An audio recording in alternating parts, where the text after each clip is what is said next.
Tech Solution Private Limited for sharing insights about his startup initiative. Good morning.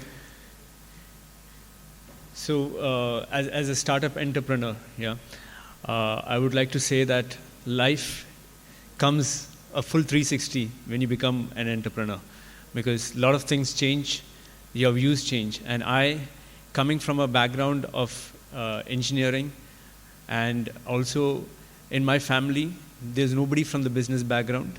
15 years working as an employee and after that becoming an employer. It requires, as a lot of speakers said, it requires a lot of mindset change and the risk taking. And I was willing to take that risk at the age of 39. I told myself that at that age, if I don't take it, I will never will. And that's when I jumped into entrepreneurship, and it has been a roller coaster ride, and one that I enjoyed the most, because it takes, every day is a learning by itself. So I would like to talk a bit about the agriculture domain itself today, and tell about what is that we as Inker or my startup is doing on this space, and how we are using technology to solve problems and bring mankind closer to technology and improving their lives. Okay, so if you look at certain things that we do from generation onwards, we see that we have improved the way we play. My parents played, my grandparents played. It has all changed over a period of time. Agriculture is also one of the oldest industries, but it has changed very little over the last few centuries. Traditional farming is struggling nowadays. You see a lot of challenges. The soil depletion, water scarcity, the climate unpredictability are making food production increasingly difficult. And what we know is by 2015, the world will be a population of around 9.7 billion people, and we will need to produce 70% more food than we do today. And that is the challenge that we are in right now. So it is a difficult challenge, but we need to change. The time is now for change, because we know technology is transforming agriculture like never before. You see a lot of things happening in the AI space, in robotics, in IoT, in biotechnology. A lot of speakers today talking about the opportunities that it is being created. So this is where I say that we can do this change. We can grow more food and make farming smarter, more sustainable, and more productive. And this transition is coming. We face a lot of challenges, but everything that we need to do has a lot of obstacles, and that is what we see nowadays. So today I will take you through some of the futuristic technologies and how it is reshaping agriculture. What are the key players, similar startups like mine, what they're doing in this space, and how India can lead the charge in becoming an agri-tech revolution for the world. Okay, so if you look at the technologies that is really there right now, you'll see a lot of these technologies. AI, it's still a buzzword. There's a lot of data analytics happening because of AI. There's robotics and automations, IoT and smart sensors. You see a lot of biotechnology and genetic engineering coming in, blockchains in supply chain, so that you can get, from the farm to the table, you understand where it was produced, how it was produced, how it was transported, which all places it changed hands before the food is on the table for you. And we look at alternative food technologies as well. That is a domain where we see a lot of changes happening. If you ask me, I would say in 20 to 25 years of time, the food we eat will be reduced to the size of the capsule, and all that we want will be in that capsule. And that is how the technology of food will change over a period of the next couple of decades. And there's a lot of research happening in this field. A lot of places where you see that the revolution of AI is making, and the quantum computing is making a lot of changes in terms of how we want to do things. And that is accelerating the research as well, because we are able to have that computational power Mr. Anup was talking about it in terms of how NVIDIA and GPUs are transforming this.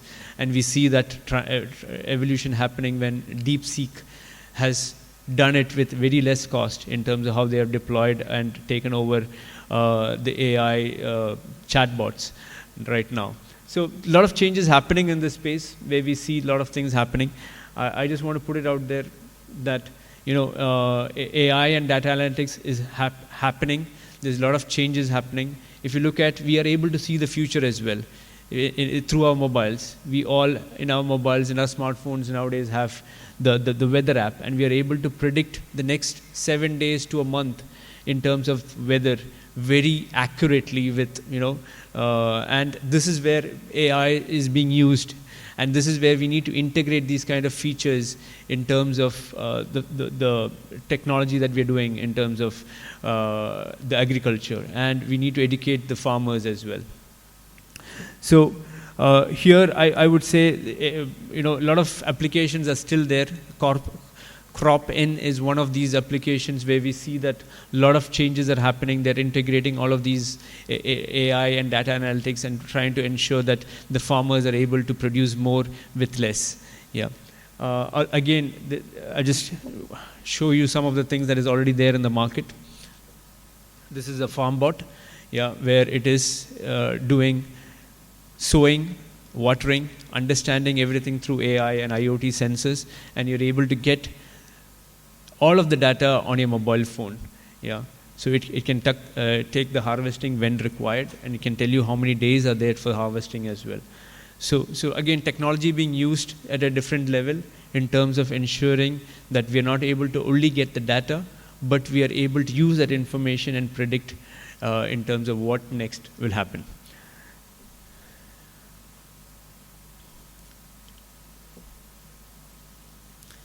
So this can be scaled up. This is a very small size, and I believe we should be able to customize all of this irrigational systems, because especially in a place like Kerala, where we have small cultivable lands nowadays and it is decreasing day by day, we need to ensure that we go in with these kind of solutions so that we can customize the area that is required.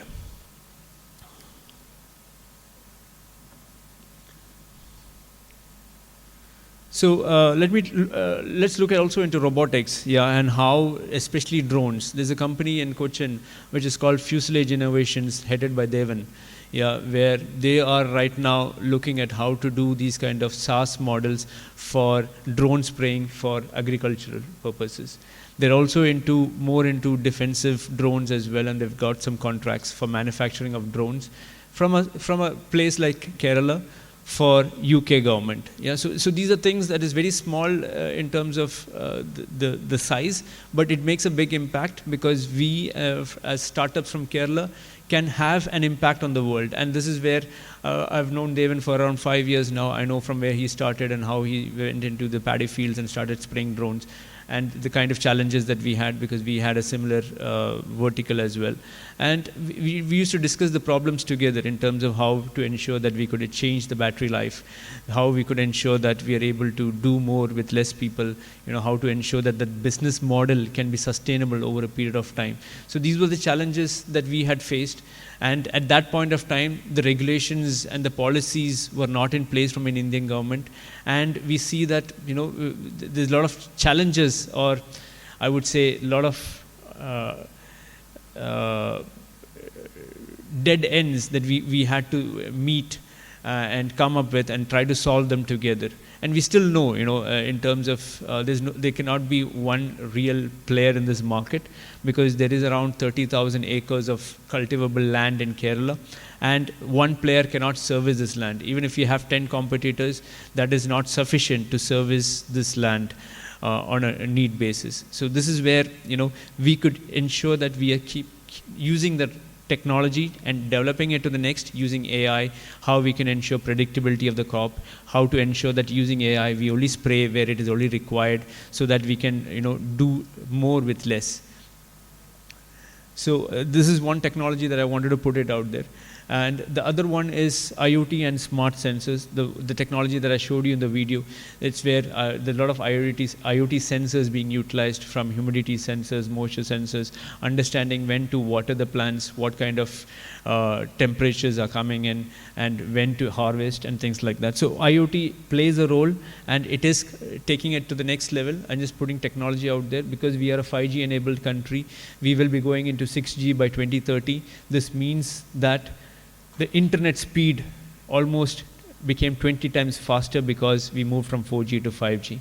This means that a lot of devices can be easily connected to the net. We will get real-time data, and this means that we are having a ton of data where we wanted to process the information, and that is where the smart sensors will play a role in providing the vital information at the right time to the right people. So this, again, a company startup called Fuzzle is doing a lot of activities in this area, where we see that they are able to integrate different sensors and give the right information and help us make the decisions. We can even take it to the next level, where we can have a central agent take the decision for us, rather than we always taking the decision. So once we know that in certain situations this is what has to be done, we can use AI agents to ensure that they take the decision on our behalf. And this is where the world is leading to. Yeah, it is helping us become more dependable on these kind of solutions, and at the same time ensuring us that we can drive better, faster, accurate results when we want it. So this is again being deployed for livestock and things like that, so that at that point of time, even we know where these livestock went for grazing and how long did they graze, because you can connect it to for example, if it is a cow, you can connect it to near the mouth, so that you can understand how much times it chewed the grass before it got digested into the stomach. So that is how technology is changing, guys. Yeah. So again, if you look at biotechnology and agri-genomics, there is a lot of development happening in this field as well. And one of the startups that I wanted to mention here is Zara Biotech by Najib, where they are using algae to make cookies, which is rich in protein based as well. So you have a lot of developments happening in this field, where we are trying to ensure that, as I told earlier, we are looking at how the food becomes not from the quantity perspective, but from a quality perspective, how we will get the right balanced nutrition that is required for each one of us, because each one of us, our body systems and our body genes are very different, but we continue to eat the same food irrespective of that understanding. Yeah, and this is where biotechnology really supports. Yeah, the next one is, yeah, this is a picture, this is a video of 3D printing. And this is where, again, a lot of development is happening. I can't play that video. Yeah, I'll just explain it very quickly. Yeah, so this is where a lot of things are happening. This is a chocolate printer where it can produce different shapes of chocolate printing machines. Now the research is happening with regards to ensuring how synthetic meat can be printed like this. So food technology, and I know that in the agri-business incubator in Thrissur, they have this food 3D printers, where we're trying to ensure that synthetic meat is getting prepared in this fashion, so that it becomes more of a plant-based protein. So going forward, blockchain and supply technology. This is where we are looking at startups like FarmFresh. We're looking at other startups in this area, where there is a coffee startup which is called 17AD, which is out of Wayanad, which tells us that from which tree at what time the coffee beans were picked and how it has transported from there to our houses. and all of this is getting recorded, and we can see those transactions when we purchase that batch of coffee beans. It's called 17 AD. You can just check it out. So that is done on a very small scale, but now I believe this kind of same technology from where from the farm to the table, this can be done for any of our products that is there. So what it means is it shows you the authenticity of the coffee or the product that is there, and it can tell you using the same kind of blockchain technology how we are able to get that food, how long it has been since that coffee beans has been plucked from the plant, and how long it was in the warehouse before it reaches our hands. And this is where technology is taken to the next level, and how we can use blockchain, because that is a very secure authentication system. People cannot change or play around or fiddle with the data that is already encrypted into it, because the encryption systems are very strong.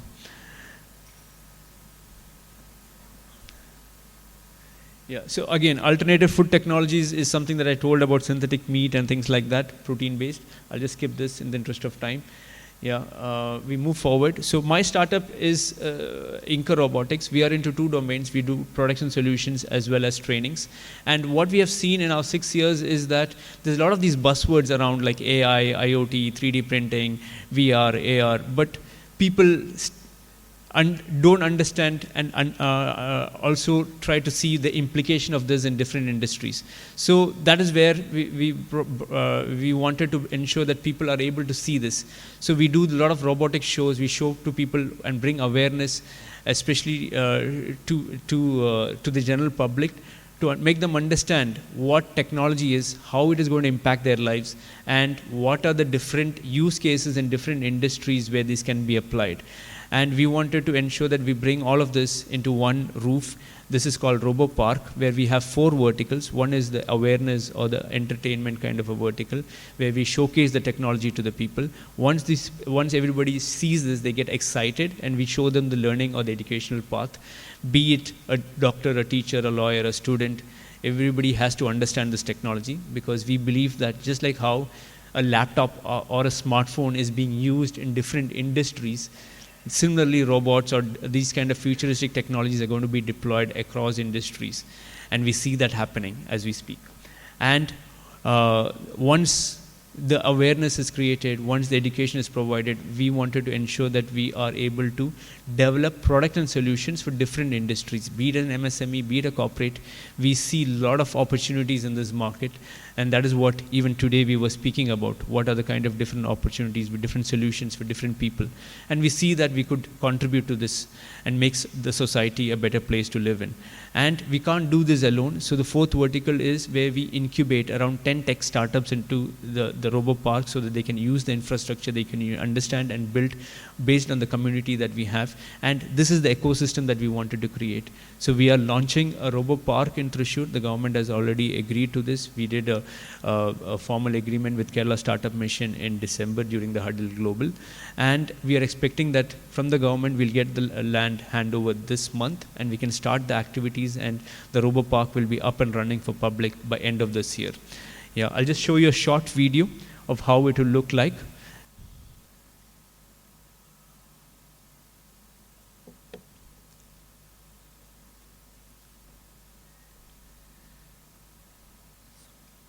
Can I have the sound? Yeah, thank you.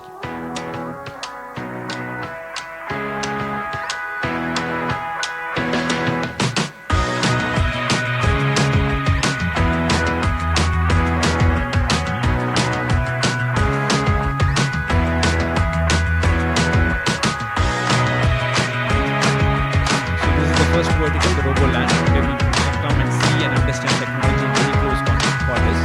It will be very interactive in nature. Just like I was saying.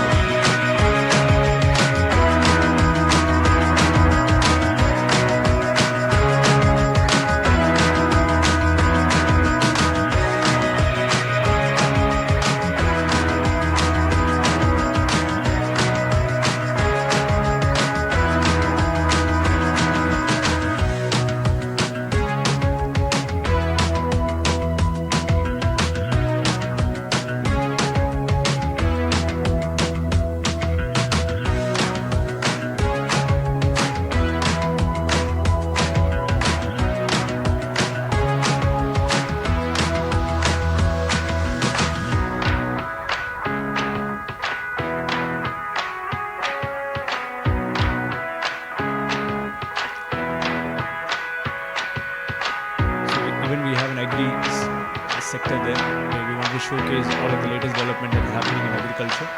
We have EVs, drones, AR, VR, IoT, 3D printing. So almost around 12 domains that we want to focus on.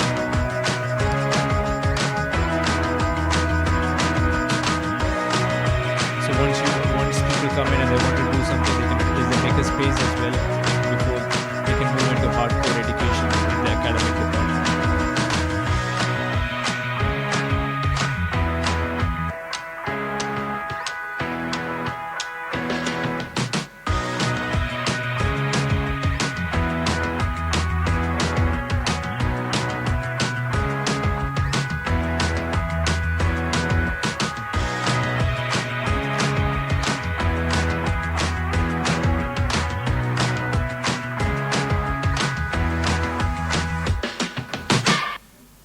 So we are there to ensure that Thrissur becomes a eco-tourism destination for including technology for Kerala and for the first in India. Thank you.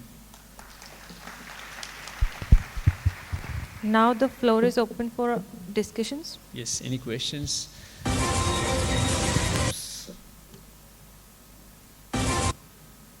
Any question? If there are no questions, let's move on. Thank you so much, sir, for the insightful talk. I think there's a question there. Okay, please.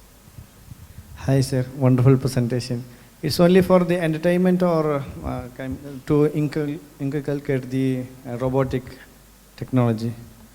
No, the RoboPark is not only, it's infotainment, it's not an infotainment, where a lot of information will be provided in a very interactive manner. That's just the first vertical. Once you get excited, you see all of these opportunities that is there. We have the education vertical as well. And if you believe that you're coming from a business background or you want to solve some problems, we go into the third vertical, which is called futuristic tech, where we can help you to build solutions for your problems. So it is the R&D department. And the fourth is, again, incubating tech startups. So if you have an idea and you want to use the infrastructure that is there, because the total cost of the project is around 350 crores. They will be the best in class infrastructures, just like how you saw in the video, 3D concrete printers and things like that. So if you wanted to use that infrastructure and become part of that incubation, we incubate startups as well. So we create an ecosystem, we build a community.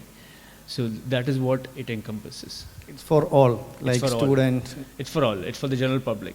But specialized in your domain, you will have academic courses, or depending on what products you want to develop, we support you in that as well. So you can come and see if it's for all. It's like demand-based or a routine? It's all thing, everything, every day it's same, or Yeah, it's just like going into Vigaland. You can book your tickets and come and see.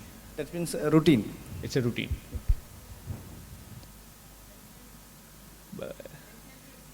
By end of this year. So my name is Abdul Subhan.